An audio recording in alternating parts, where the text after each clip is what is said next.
All right, good afternoon, everybody. Thank you so much for joining us today.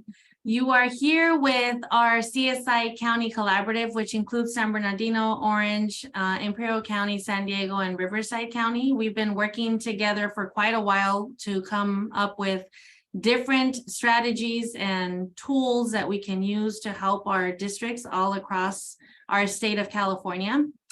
So with us today is Colleen Flavin from Riverside County Office of Education. So this is Dr. Colleen Flavin. Thank you, Colleen, for putting us together and getting this collaborative going a couple of years back. You've been extremely supportive. We also have a Carol Mehachko. I practiced like 30 times saying her name. She's from San Bernardino County Office or County Superintendent of Schools. And then you have myself, Jeanette Montaño, Senior Director from Imperial County Office of Education, with my partner in crime, Erica Morquecho, who is also from Imperial County. And then we also have Lisa Palmer from San Bernardino County Office, County Superintendents of Schools. Again, we came together so that we can support your work with CSI and ATSI. I know that that's at everybody's forefront. So as we begin our conversation on CSI and ATSI, we do want to know in the chat how you're feeling today. So many of you have seen the mood meter before. We want to let you know that we're recording and you will be getting access to the slides. So if that's giving you any anxiety that you don't have them with you, please bear with us. We will be giving you those shortly, and the recording will come. For those who registered for this session, you will be getting a copy of this deck of slides and the recording. But in the chat, we'd like to know how you are feeling today. So if you could please let us know. If you are anxious about CSI and getting the CSI list and ATSI list the way we are, you might be feeling a little bit of anxiety, especially knowing that it's probably a lot of schools for us in our county offices. But if not, go ahead and let us know how you're doing today. I see some familiar faces. You're concerned, optimistic, content, fulfilled. That's a great word. Nervous, thoughtful, anxious, calm. Brenda, I wish I could feel your calmness. Cold. It's windy. Yeah. We're in the desert and it's been very, very cold over here. Exhausted. Chill, calm.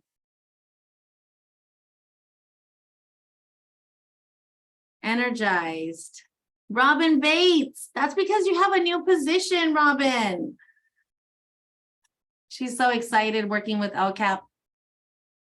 All right, thank you, Colleen, for putting the link to the presentation in there. Thank you for letting us know how you're doing, because we know that it's only the beginning of the year, and I know that the stress level has been very high, especially with all the initiatives coming from the state.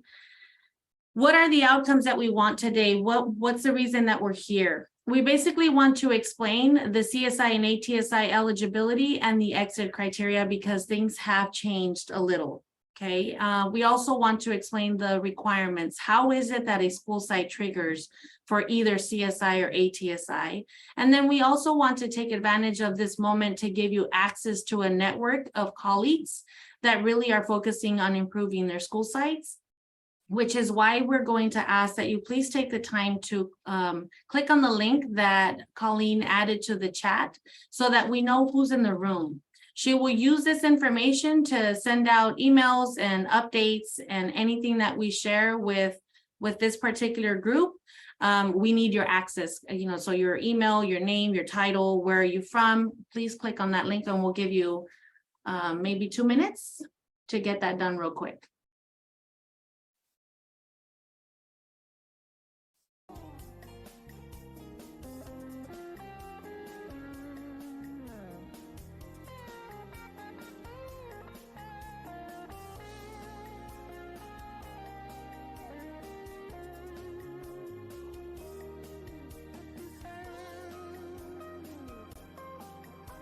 If you can give me a thumbs up as soon as you're done, that way we can gauge. Awesome.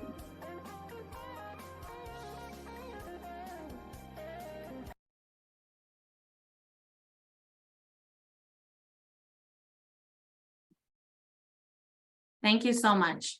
I'll go ahead and hand it off to Lisa Palmer.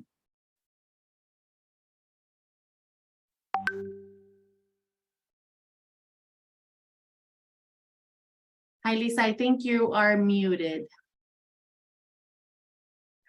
Thank you.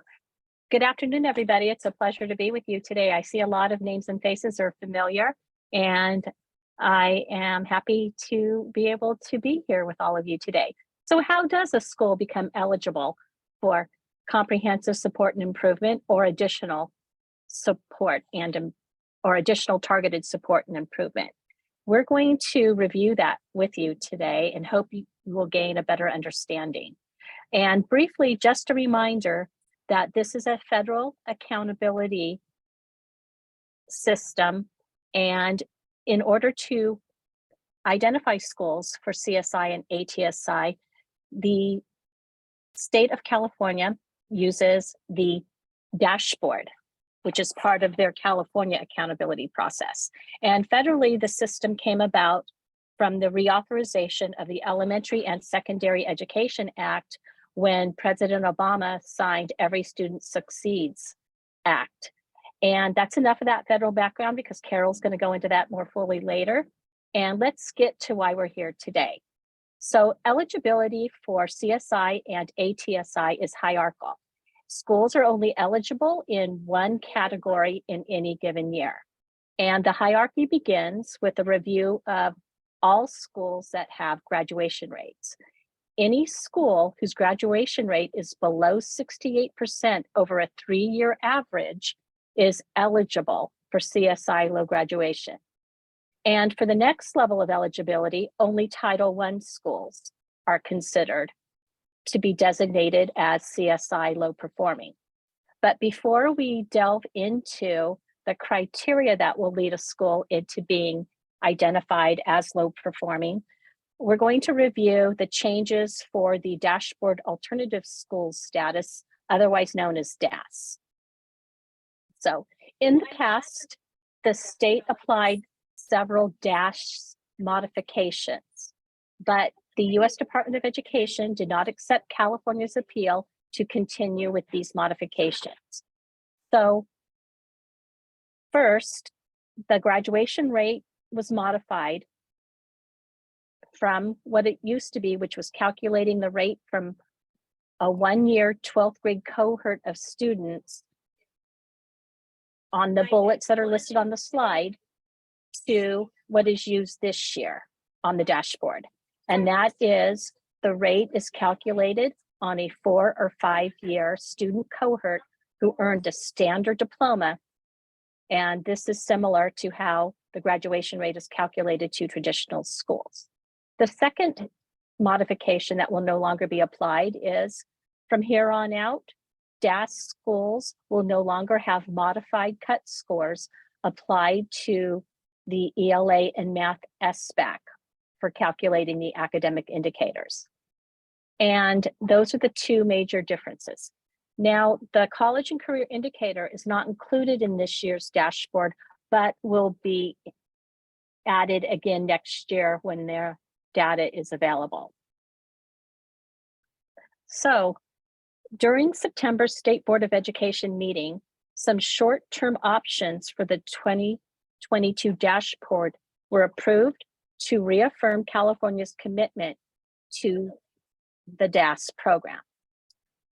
First, this year's dashboard will report both modified and non-modified data for DAS schools only. Second, DAS schools meeting the CSI criteria will be labeled a community of practice, which highlights the DAS school's uniqueness as well as their students' uniqueness. And finally, CDE will develop differentiated improvement activities for these community of practices. And that's mostly serve students returning to education after they exited a secondary school without a high school diploma, or based on age and grade, the students are significantly off track to earn the correct number of academic credits to meet high school graduation requirements. So basically, that's a bit of information about the communities of practice as they relate to DAS schools. And we will have more information on that later. This information is just being rolled out. Now, let's remember that for each indicator, there are certain goals that we have as districts and as schools. We want the ELA, math, and English learner performance indicators to come in at a very high status. And for suspension and chronic absenteeism, we would like those indicators to be very low. And that would be reflected on the dashboard as 5 full bars. So some of them are very low, some of them are very high, but regardless, 5 bars for either means the highest status. And similarly, oh, yes, that's correct. Go to the next slide. If you're looking at the lowest status for any of the indicators, it would be depicted by a 1 purple bar. And this year, as some of you may already know, these bars are being used because the dashboard only contains 1 year's worth of data. That means only status is being reported. In order to be assigned a color for their performance, there needs to be both change and status reflected on the dashboard, which implies 2 years worth of data. So like I said earlier, we will not be using the rainbow colors this year. We'll be going with the purple bars. And you can think about it as you want a full tank. You want all bars filled, or you want your cell phone signal to have 5 full bars. So that's the way I like to kind of look at it. Now, when you're looking at CSI eligibility for low performing schools, you have to remember that first, the low graduation rate schools were taken out. So now you have a group of schools in California left to look at. These schools that are left in the pot are both Title I and non-Title I schools. For lowest performing CSI identification, the state is only looking at Title I schools.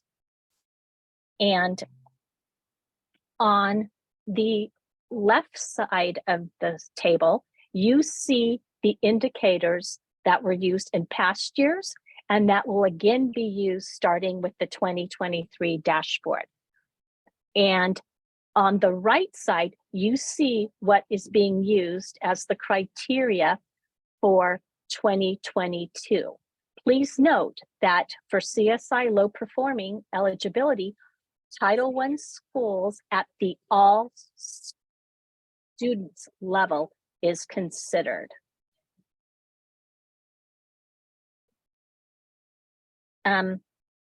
Now, with the CSI low performing, only a minimum of 5% of the schools will be identified. So the state will start with looking at schools where all their indicators are at 1 bar, the lowest performing. And if they do not reach that 5% minimum, then the state will continue looking at the next criteria, which will be all lowest status, but 1 indicator of any other color.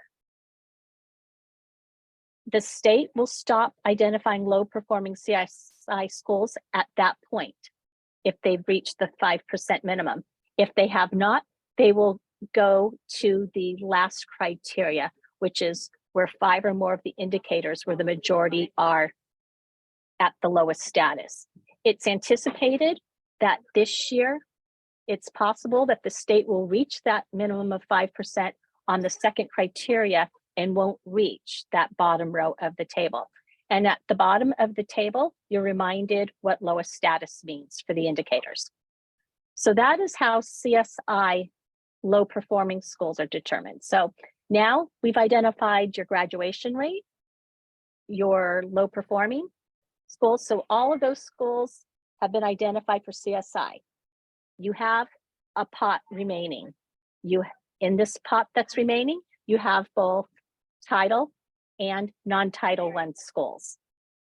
For ATSI, the state will look at both groups of schools, and the schools will be evaluated on their student group performances on the dashboard. And very similar to CSI, for ATSI, if your student groups have all indicators at the lowest level, they will be eligible for ATSI, and so on and so on. And the state applies this to each of your ethnic and race groups, and then your students with disabilities, English learners, socioeconomically disadvantaged, and I probably forgot one or two, but basically you get the picture. So to exit CSI or even ATSI, the schools will be evaluated annually.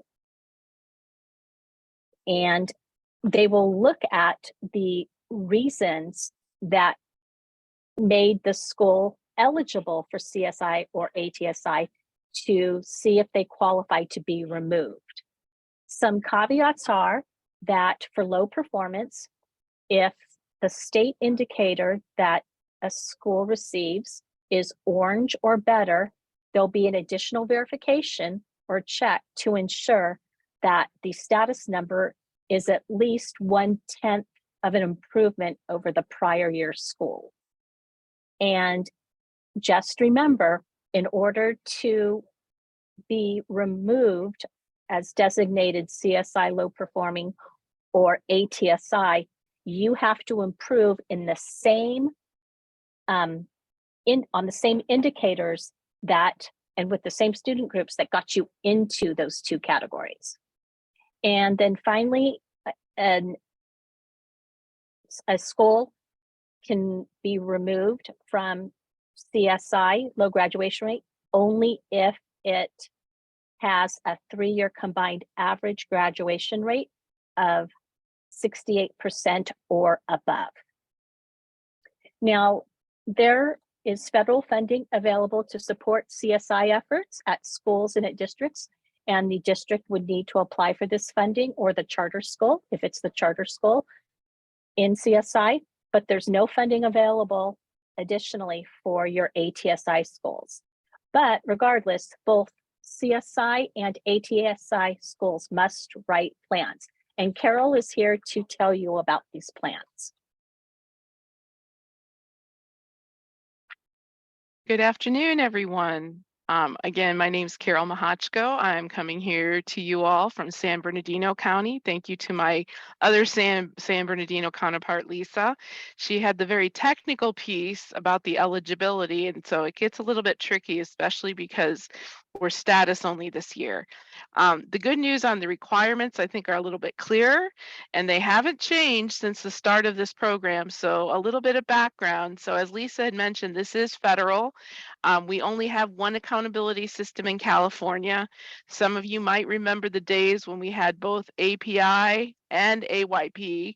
And if you don't remember those acronyms, you're lucky, because it was a little bit of a juggling act. So this part of the federal requirement, Every Student Succeeds Act, is a reauthorization of the Elementary Secondary Education Act that was signed until 1965, which is a while ago. I'm proud to say I wasn't born yet. I always take kind of a breath on that one, but it has been reauthorized through different presidencies, and the most recent is under President Obama in December of 2015. And so there was some improvements to be made over the accountability practices at the federal level. And one is to kind of streamline, to kind of remove some of what felt to be punitive measures. So we're going to take a look at what those requirements are. So one thing is that we don't want to have the numerous planning processes in place. So in California, if you are identified as either CSI or ATSI, you will create a plan, an improvement plan, but you're going to use an existing plan that's been in place.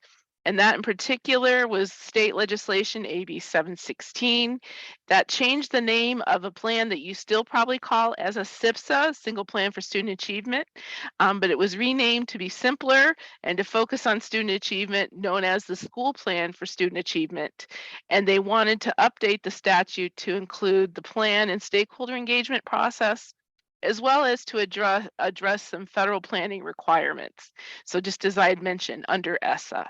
So if we can take a look at the next slide, this is some of the requirements, the federal requirements that you must meet through your school plan and or LCAP. Notice there's an asterisk there, so you can look and have your eyes divert to the bottom. So if you're a charter school, single school district, or you now are a DOS school community of practice, there is ways that these activities can be captured in your LCAP and just have that plan to be the one, but it's special circumstances. So if that is you, there is a link there where it has the CSI planning summary. So that's kind of a great first stop to get some information. But beside from that, whether your plan is a school plan or incorporated in the LCAP, these are some requirements that the federal government wants to see. So the first, your plan must have a basis on school level needs assessment. So part of that has another kind of layer to it, and that is, do we identify resource inequities?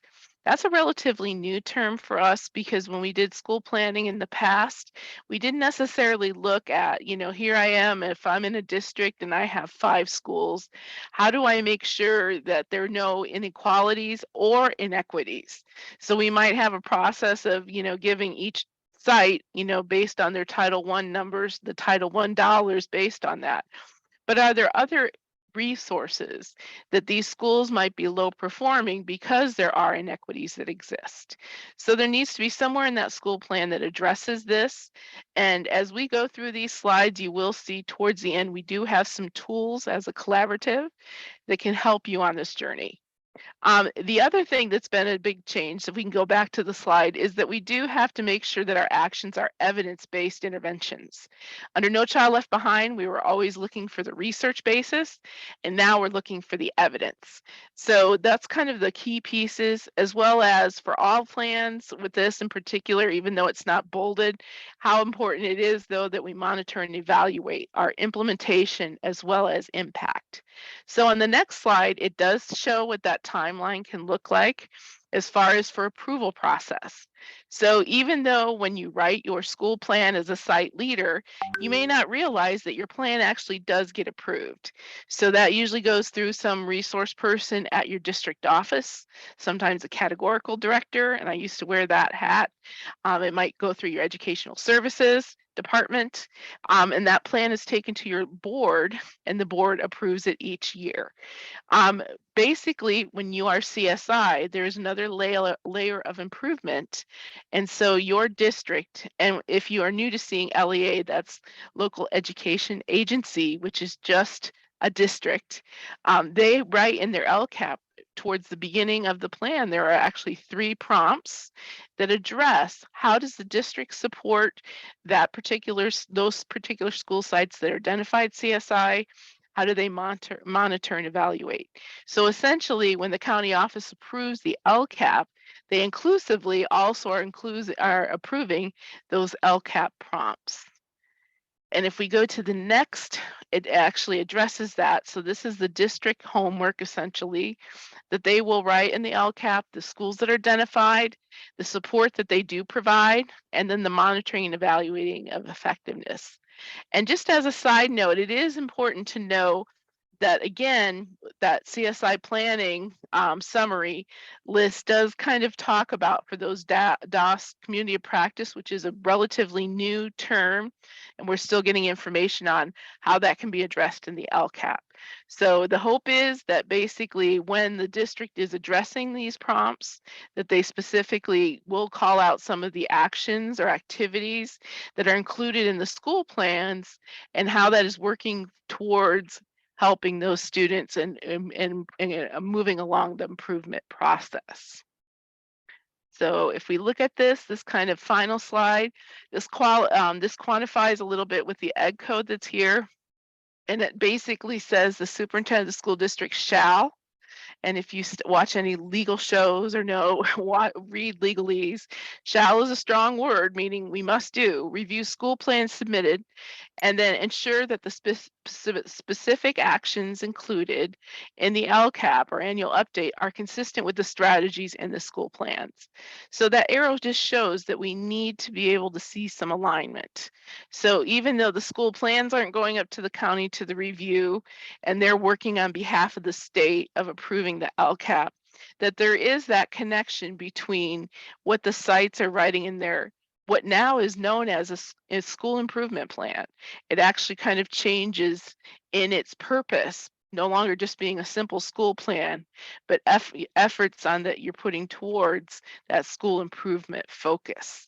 So again, there needs to be alignment between that and what the district addresses in the 3 LCAP prompts. So that's your to-do list if you are identified or have been identified for CSI or ATSI, because it still is a planning requirement, even though funding does not accompany the support. So I believe now it is Colleen is going to take the baton.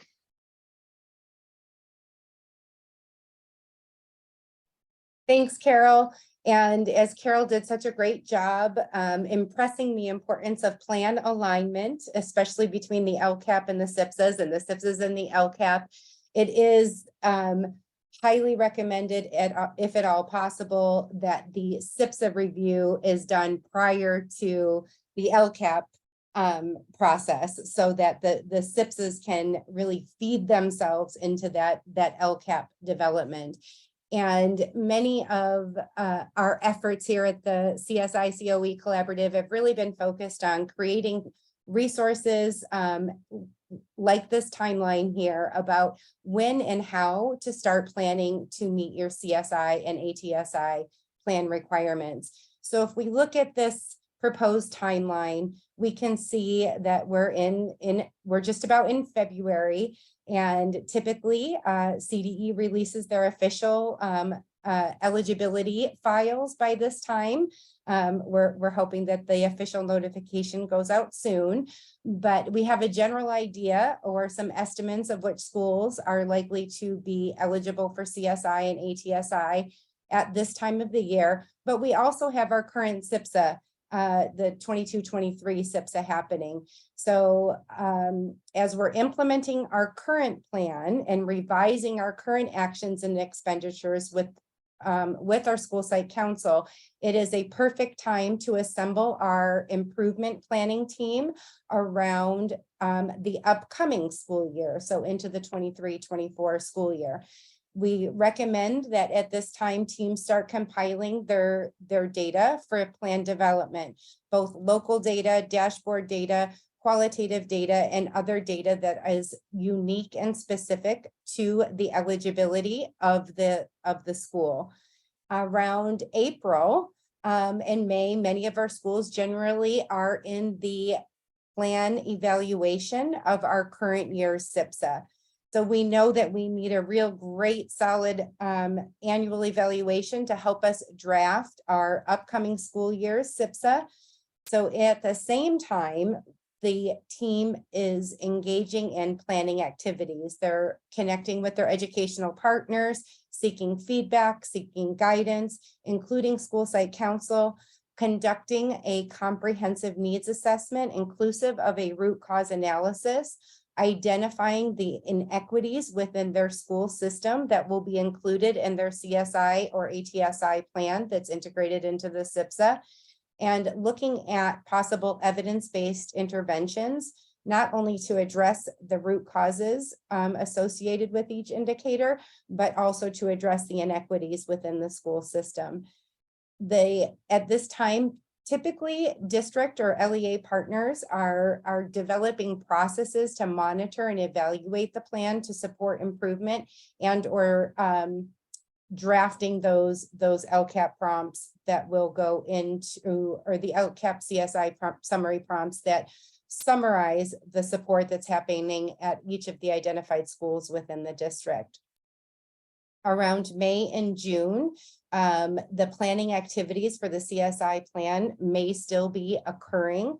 But generally speaking, this is when schools are, school site councils are approving the SIPSAs that have been drafted for the upcoming school year.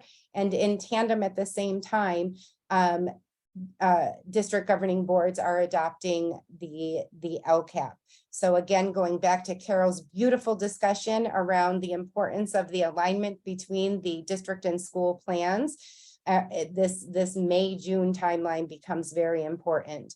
In July and August, this is when the 23-24 school plan tends to begin implementation. Many district administrative teams or school improvement teams are coming back, getting into that plan implementation and setting good monitoring plans in order for their PDSA cycles to begin in the fall, usually in August to September, and they carry through till January of 2024. All along the way, as CSI plans are being implemented, schools and district partners are closely monitoring them through PDSA cycles. They're revising their actions and their expenditures alongside their school site councils, and they're revisiting their planning activities as needed.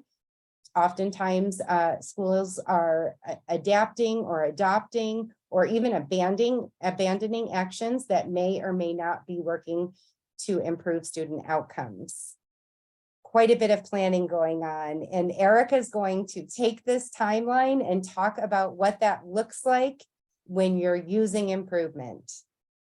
Good afternoon. My name is Erica Morgacho. I am from Imperial County Office of Education, and I've been lucky to have been part of the process with many of our local sites. So you have heard a lot of information in just this short amount of time around eligibility criteria, the SIPSAs, and I'm sure you have a crystal clear picture as to what that looks like. But just in case you don't, our team created a process map to help us kind of visualize what this journey, and I do reiterate journey, entails, because it is a journey that, if done right, can really be fruitful for sites, and in essence, that fruitful can impact districts as well. So the process map you're seeing is the journey. Your site, if eligible, will start very soon, as mentioned in the timeline. Please note that although the boxes look as if something may be heavier in action item, they are not. They are not equally distributed, and we'll kind of go through not every single item, but we'll kind of talk about some of the major ones. So our process map begins at the left-hand corner in the circle. The circle initiates this process. So if your school site is a Title I program, you begin to kind of fit into this criteria.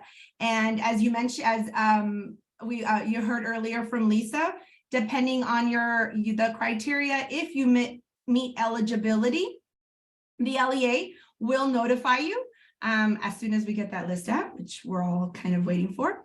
But we'll get that notification of your site being eligible for CSI. If your site is eligible for CSI, you begin to establish that small team to conduct that broad data analysis. If you are CSI, you should have an LEA represented in that group.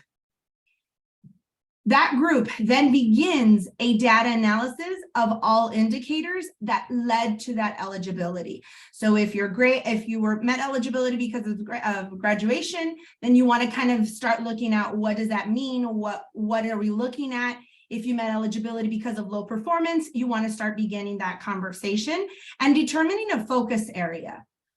Then that leads us to the site leader really beginning to say, okay, what data do we have that is going to support this work?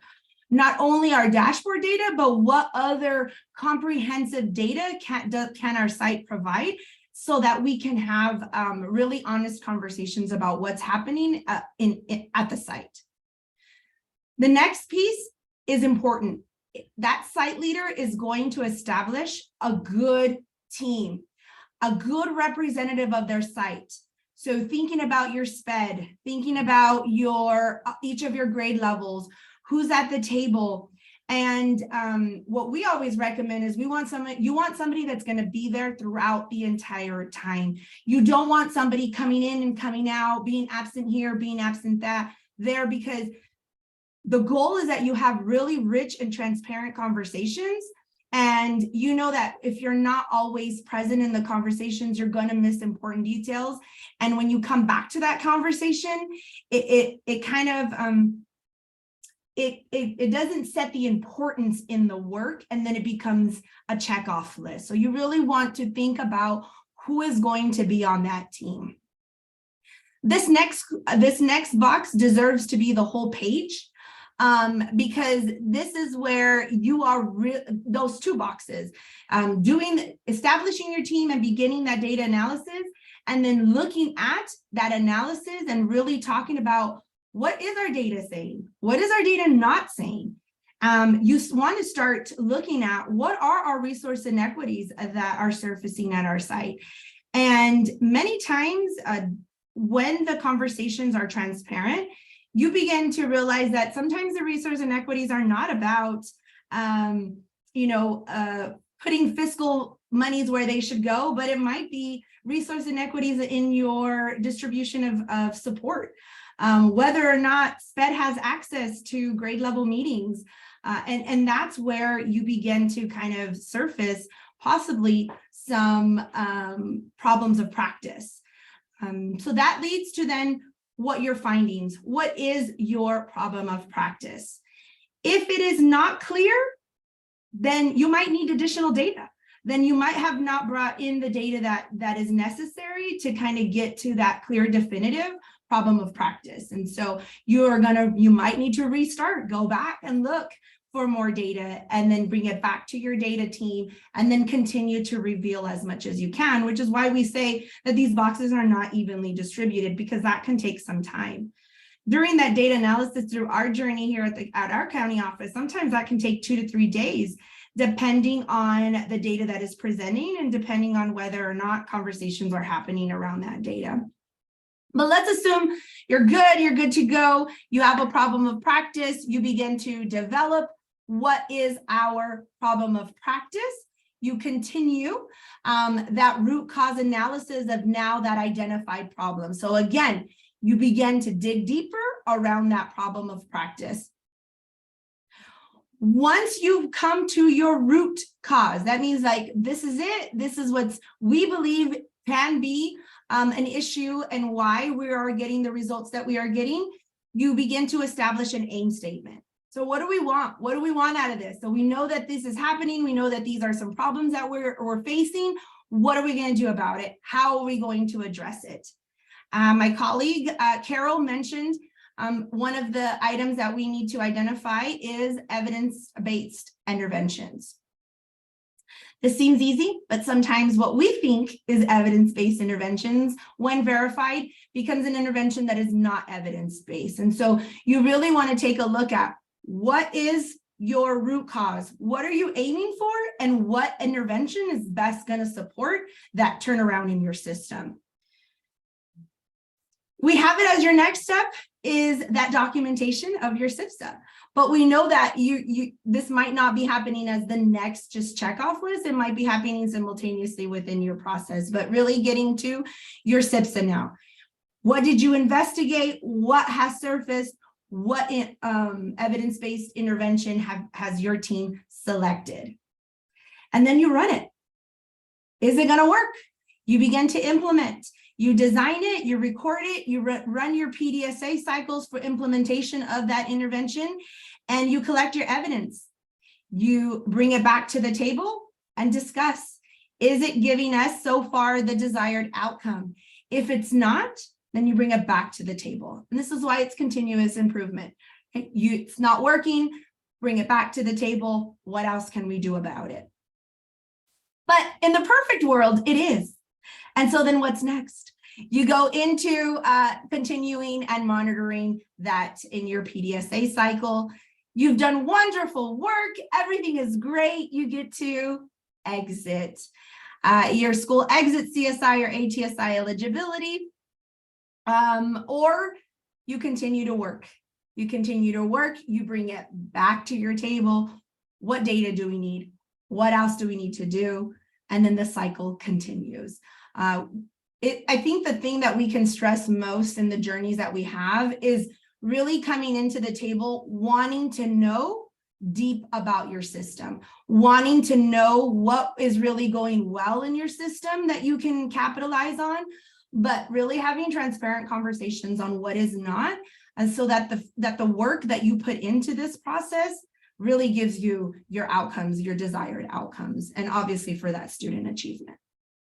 So I'm going to hand it back to Colleen.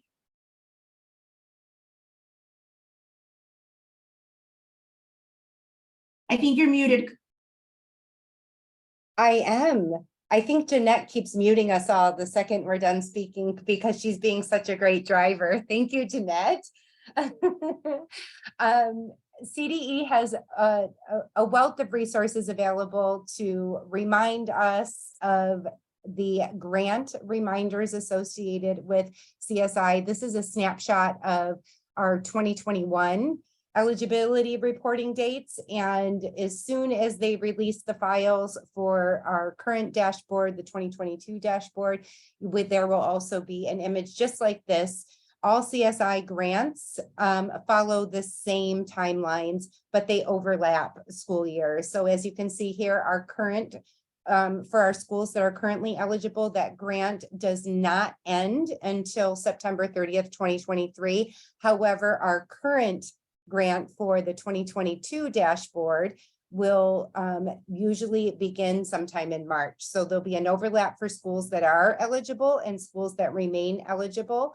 And report 1 usually comes to us in July, report 2 in October, report 3 in February, report 4 in July, and our final report and subgrant evaluation is due in each October.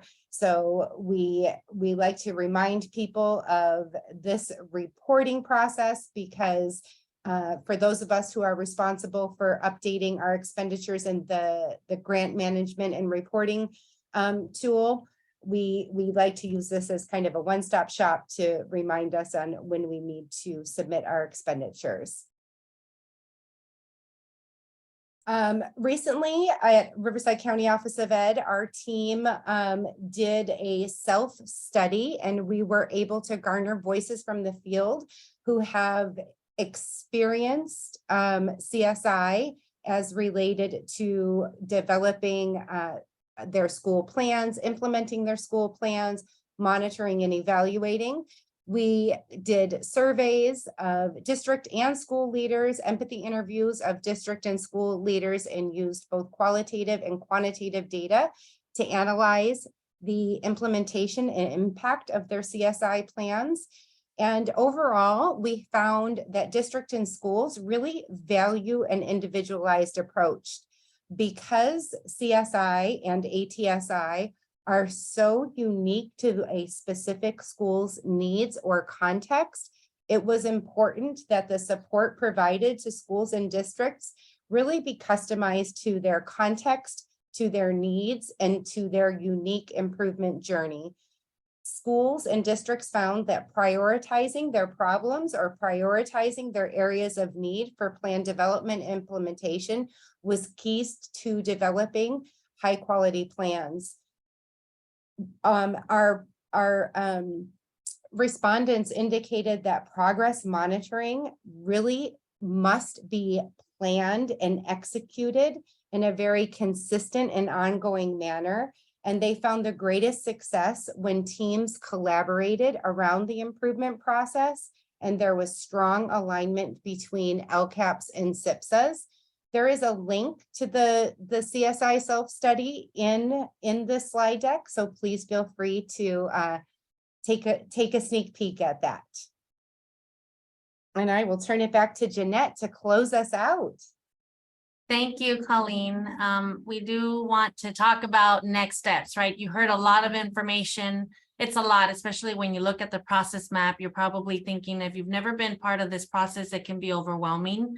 But we do want to let you know that it's doable. It works when done well. And you have a lot of support with our team here. So what are the next steps? The information that was shared with you today is something that has to get back to your school site councils. Whoever is part of your leadership team, your improvement team at the district level, or within your own school site, they need to have access to it. As we've worked with different CSI sites and ATSI sites, we found that many of the teachers that are in the meetings or part of the leadership teams or the different people that are not the principal are not aware of what CSI or ATSI is or why they are there. So giving them, that putting that at the forefront and really front loading that information is crucial. So feel free to use these slides however you feel fit to share that information. And then how can you prepare? In thinking about, well, we might trigger, right? You do have, there's a link on this particular slide where you can preview the CSI ATSI toolkit that was put together by our collaborative. It took a lot of work. When we were doing our CSI work, we went out doing it blindfolded. We were trying to strategize, connect with each other, which is how Colleen, came up with the bright idea of getting us together and creating synergy between our county offices. And thanks to that synergy, we were able to put the toolkit that we needed so that we can go out and not be looking for resources last minute or having to ask questions and texting each other in the middle of the process. So hopefully that toolkit will come in handy to you and your team. And then also there's a website for the DOS Community of Practice. There's a lot of information on CDE there and that's a live link also on this particular slide. Now, if you still need additional support or there's anything else that we can do for you, please know that you do have a CSI ATSI lead within your own county office. So at Imperial County Office, we have Erica Morquecho, who's our director. She will be leading that work. She's our CSI lead, and I, Jeanette Montaño, will be the DA lead, but we do a lot of work together. And then we have Diane Earl. She's the Administrator of Continuous Improvement over at Orange County, and she will be supporting your team there. At Riverside County, of course, we have Dr. Colleen Flavin. She's the Administrator for Assessment, Accountability, and Continuous Improvement. And then we have San Bernardino. We have Lisa Palmer, State and Federal Programs Coordinator, and she can support you there, as well as her partner in crime, who's here with us today. And then we have Todd Lang. I don't remember how to pronounce his name, but Todd. He's very familiar and very popular from San Diego County. He's a director there, and he will be leading the work for CSI. Once again, we do want to thank you for showing up today. We know this is a lot of information, and some of you are probably going, oh my gosh, when are we going to do this? Know that we're here to support this work, and we will gladly respond to your emails or phone call. You can set up a meeting with any one of us and we can support that work. Make sure that you reach out to your own county and we'll go from there. Anything else, Colleen? No, I just would like again to just say thank you everybody for coming together today to hear about CSI and ATSI. And we, like you, are anticipating the official release of the data files from CDE. Thank you also very much. Please expect a link to the slides through your email as well as the recording for this session today.